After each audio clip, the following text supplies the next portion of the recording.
The next morning, I wake up before sunrise in Gokyo. The air is still and bitterly cold. Outside, the sky is just beginning to lighten. Today, I am climbing Gokyo Ri, the mountain rising directly above the lake in my lodge.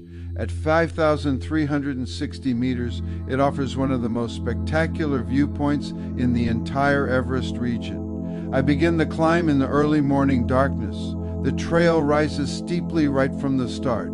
Each step feels heavier at this altitude, and the cold is intense. One thing I had not anticipated is that this side of the mountain does not receive sunlight until later in the morning. I am climbing in complete shadow.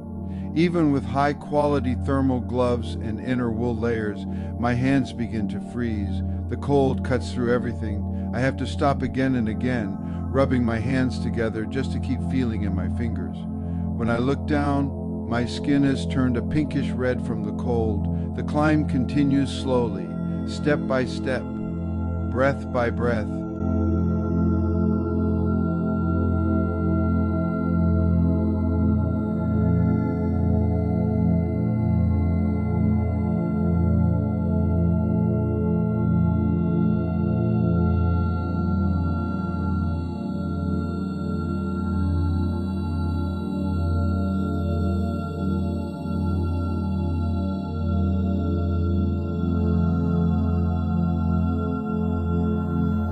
And then finally, everything changes.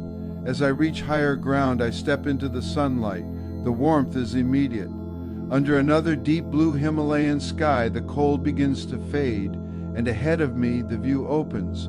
What unfolds is one of the great panoramas of the world. From the summit of Gokyo Ri, you can see some of the highest mountains on Earth. In the distance stands Mount Everest, rising above the horizon.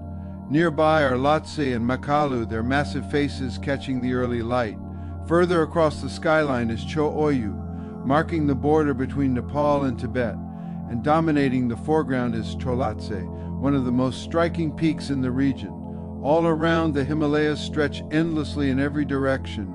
Below me lies the immense Ngozumpa Glacier, the largest glacier in Nepal and in the Himalayas. A vast river of ice winding its way through the valley. From above, it looks like a frozen ocean, flowing slowly between the mountains.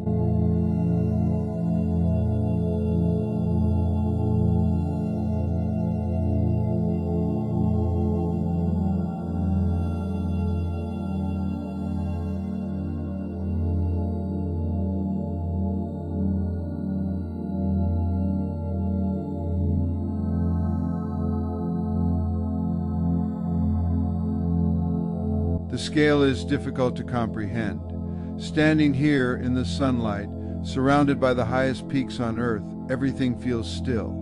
The cold, the effort, the climb, all of it fades into the background. What remains is the view, and the realization of where I am, at the top of Gokyo Ri, in the heart of the Himalayas.